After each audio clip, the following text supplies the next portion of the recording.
Ainsi, la réalité est que le business Amazon FBA a changé et il y a des erreurs constantes que je vois maintes et maintes fois que les vendeurs commettent.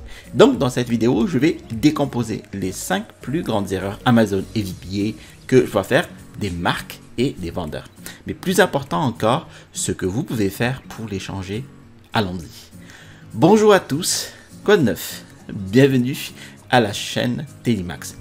Je suis un vendeur professionnel sur Amazon et j'enseigne sur cette chaîne les techniques et les stratégies de l'e-commerce qui vont vous permettre en fait de générer des revenus croissants et récurrents avec le business model Amazon FBA et le private label.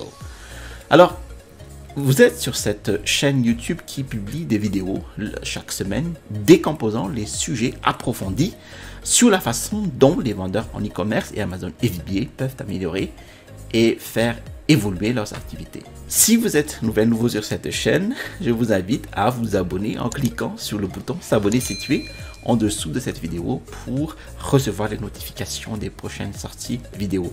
Et je vous ai mis aussi en description de la vidéo mon e-book, les 5 étapes pour démarrer un business à succès avec Amazon.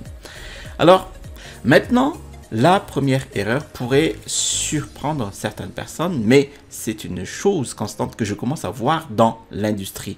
Et c'est que les gens se concentrent d'abord sur les données, pas sur le client en premier. Alors, ne vous méprenez pas. Si vous suivez cette chaîne depuis un certain temps, ou si vous commencez à vous plonger dans les vidéos, je suis un énorme passionné de données. Je suis tout au sujet de la prise de décision prévisible en fait en utilisant des faits, et il faudrait utiliser en fait j'ai toujours voulu utiliser les analyses et les mathématiques qui existent sur la plateforme pour prendre des décisions éclairées concernant mon entreprise. Mais c'est une tendance très courante dans ce secteur en fait d'examiner les plateformes logicielles telles que Jungle Scout, Helium 10 et de scanner les fiches produits et de découvrir quels sont les produits à faible risque et à haut rendement. Examiner les opportunités de mots-clés et voir où se trouvent les lacunes sur les mots-clés. Et fondamentalement, utiliser des machines et des formules pour prendre des décisions sur les produits à lancer et sur la façon de développer et de faire évoluer votre marque, d'accord? Mais pour moi, c'est construire à l'envers. La véritable valeur de la construction d'une marque qui dure et la création d'offres que le client aime à long terme est de se concentrer d'abord sur le client. Vous devez comprendre quel segment vous visez. Vous devez comprendre ce que représente votre marque et plonger profondément dans l'esprit de ces clients en utilisant en fait plusieurs méthodes pour vraiment découvrir les produits qu'ils achètent. Mais surtout, pourquoi ils achètent les produits qu'ils achètent. Maintenant, là où la magie opère, si vous commencez par cette base, c'est que vous pouvez ensuite superposer tous ces éléments de données, toutes ces analyses pour déterminer le risque-récompense de votre produit et améliorer du coup par la suite la probabilité de votre succès. Donc, nous avons une flotte d'idées lorsque nous comprenons profondément le client.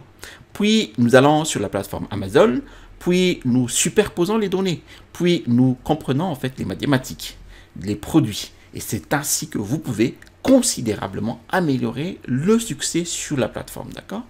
Améliorer votre succès sur la plateforme. Et en commençant par les données d'abord, et en nettoyant les mots-clés, et en nettoyant toutes les éraflures logicielles et des choses comme ça, je pense que c'est un bon moyen d'avoir un cycle de vie de produit de courte durée. Et c'est un bon moyen de réduire considérablement la probabilité de votre succès en lançant des produits sur la plateforme. La plupart des vendeurs ne réalisent pas que tout dépend littéralement de l'offre. Alors j'entends offre ici, donc le produit, le packaging et tout son environnement, hein, le lancement du produit derrière, le CPC, donc la campagne sponsorisée, et aussi le SAV. Et encore une fois, lorsque vous adoptez une approche mathématique, lorsque vous êtes dans les feuilles de calcul, lorsque vous travaillez simplement avec des fournisseurs, lorsque vous obtenez un tas d'échantillons de vos produits, vous devez vraiment comprendre comment y entrer en regardant la première page d'Amazon où votre offre va résider dans cette première page de résultats. Qu'est-ce qui est différent dans ce que vous apportez à la table par rapport à toutes les autres qui sont très bien classées dans la recherche organique, d'accord? Comment allez-vous supplanter les joueurs existants qui sont là depuis 1, 2 ou 3 ans avec beaucoup plus d'avis. Si vous facturez plus que ce qui se trouve sur la première page, pourquoi quelqu'un payerait-il ce badge Amazon Prime et achèterait-il réellement votre produit? Une fois que vous avez répondu à cette question et que vous pouvez le faire de manière convaincante, il y a une forte probabilité que vous ayez un excellent produit derrière entre les mains. Cela facilite aussi le lancement. Cela facilite le paiement par clic et rend beaucoup plus probable un produit à long terme qui résistera à l'épreuve du temps. Ensuite, la troisième plus grande erreur que les vendeurs Amazon commettent sur la plateforme est qu'ils n'ont pas le bon calcul, d'accord? En fait, vous achetez du stock, vous expédiez du stock, vous avez des frais publicitaires, les gens retournent des produits. Et je pense que plus de 95% des vendeurs sur la plateforme ne calculent pas correctement tous ces éléments lorsqu'ils prennent des décisions sur leurs produits. Et le problème est que lorsque vous n'avez pas assez de marge de profit, lorsque vous n'avez pas assez de trésorerie, eh bien cela devient une spirale mortelle où vous pouvez en fait vous permettre tout simplement d'acheter de moins en moins de stock. Vous n'avez pas assez de marge pour soutenir un produit et tout le travail acharné de développement, de commande, de planification, d'expédition est inutile et vous finissez par devoir tuer le produit. Donc, notre élément clé sur lequel nous nous concentrons ici est le ROI ou retour sur investissement. Mais plus important encore, prendre des marges nettes qui découlent des coûts Amazon, des coûts d'usine, des frais d'expédition, de vos frais de publicité, de vos taux de retour et d'autres coûts qui peuvent vraiment éroder les marges. Et lorsque vous atteignez ce retour sur investissement à un niveau 100, vous avez suffisamment de tremplin pour développer et faire évoluer ce produit de manière considérable. Il y a plus d'argent généré pour que vous puissiez lancer de nouvelles itérations. Il y a de l'argent généré pour que vous puissiez vous développer sur d'autres marchés ou développer de nouveaux produits. Mais il est impossible d'évoluer si vous ne comprenez pas les calculs, n'est-ce pas?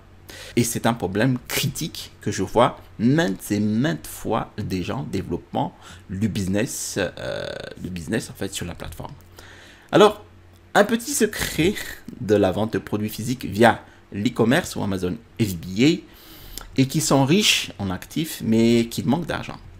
Et ce que je veux dire par là, c'est qu'au fur et à mesure que vous grandissez ou évoluez, vous pouvez littéralement devenir victime de votre propre succès parce que vous devez commander plus de stock. Et la fuite de trésorerie devient extrêmement importante à mesure que vous développez votre entreprise.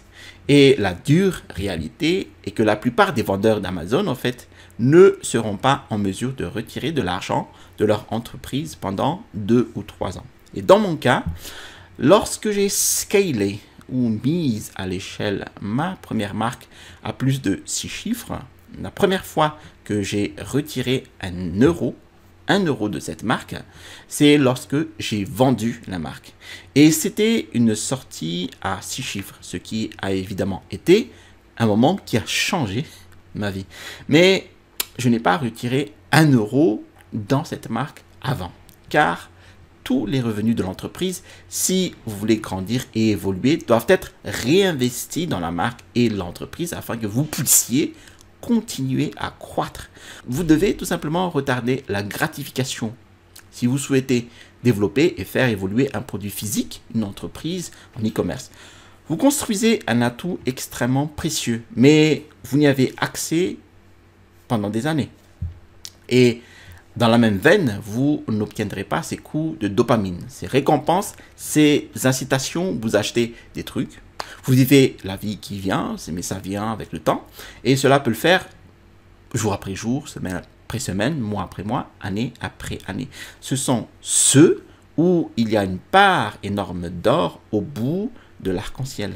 Et une chose à laquelle j'aimerais penser en termes de motivation, quand je traverse cette période difficile, quand je dois me débrouiller pendant des années, c'est que je préfère mettre quelques années de travail acharné. Donc, je peux vivre la vie que je voudrais vivre pour toujours, au lieu d'avoir cette douleur sourde de se réveiller avec un réveil, de se rendre au travail en voiture, de se battre pour des réunions et passer 30 ans à travailler pour quelqu'un d'autre, pour des entreprises, à vivre la vie aux conditions de quelqu'un d'autre.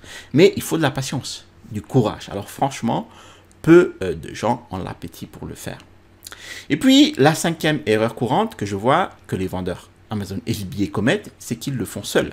Maintenant, écoutez, l'un des avantages de la création de ces entreprises, en particulier à distance dans la plupart des cas, est que vous pouvez travailler à partir d'un seul ordinateur. Vous n'avez pas besoin d'interagir beaucoup avec les gens, personne en fait. Mais ce qui en ressort est un voyage extrêmement solitaire. Et pire encore, si vous faites des erreurs par vous-même et que vous suivez votre propre chemin, il y a souvent des moments où vous perdez des mois, voire des années, et certainement un nombre considérable d'erreurs lucratives que d'autres personnes ont déjà peut-être résolues. Vous voyez?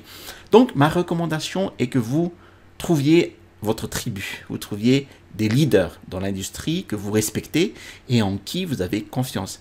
Trouvez des gens qui ont été déjà là et qui l'ont fait. Trouvez des personnes qui vendent activement sur la plateforme et qui trouvent activement le succès. Et puis aussi, je pense que c'est vraiment important. Quelque chose qui m'a beaucoup aidé est de trouver d'autres vendeurs qui ont un système de valeurs similaire au mien, de se connecter avec eux généralement sur les réseaux sociaux, de sauter par exemple sur des appels Zoom, Skype, où vous pouvez littéralement partager ce qui fonctionne. Vous pouvez partager certaines de vos cicatrices de guerre. Et lorsque vous êtes dans le pétrin et que vous ne savez pas quoi faire, que vous vous sentez le dos contre le mur, eh bien, vous avez des gens dans votre camp et dans votre coin qui peuvent vous aider. Vous avez des gens à qui vous pouvez poser des questions et auxquels vous faites confiance en l'information qu'ils vous donnent. Maintenant, une autre couche importante à cela aussi, c'est que vous devez également filtrer des informations, les conseils, les personnes dont vous obtenez des réponses. Ce qui a peut-être fonctionné pour quelqu'un dans son entreprise il y a 2 ou 3 ans, ou un gourou d'Amazon qui a réussi en 2017, ou un gourou d'Amazon qui a une entreprise à 8 chiffres, mais qui ne sait même plus comment fonctionner sur Amazon, parce qu'ils ont une grande équipe. Vous devez filtrer ces informations et les prendre avec un grain de sel et vous assurer que vous prenez les pépites qui vous conviennent à ce moment dans votre entreprise. Alors voilà les gars, les 5 plus grosses erreurs que je vois faire, et plus important encore, quelques pépites auxquelles vous devriez pouvoir penser à surmonter et à ne pas faire les erreurs aussi, d'accord? Merci d'avoir suivi cette vidéo jusqu'à son terme. Si vous avez apprécié ce type de vidéo, alors je vous invite à cliquer sur le bouton j'aime. Alors, si vous avez apprécié d'autres vidéos de ma chaîne, alors je vous invite à vous abonner en cliquant sur le bouton s'abonner situé en dessous de cette vidéo pour recevoir les notifications des prochaines sorties vidéo. Je vous ai mis aussi en description de ma vidéo, en fait, mon e-book, les 5 étapes pour démarrer un business à succès avec Amazon. Vous allez trouver dans cet e-book les techniques et les stratégies qui m'ont permis d'installer ma première boutique à succès avec Amazon. Et à l'issue de cette étude, de ce PDF, vous allez recevoir dans votre boîte mail un lien vers l'étude de cas d'un produit de niche, donc une formation qui va suivre en fait l'installation d'un produit de niche, la mise en vente sur la plateforme d'Amazon. Je vous ai mis ici le bouton pour vous abonner et à droite de cette vidéo, je vous montre les produits qu'il ne faut pas vendre sur la plateforme Amazon FBA. Allez, à la prochaine vidéo et restez toujours curieux.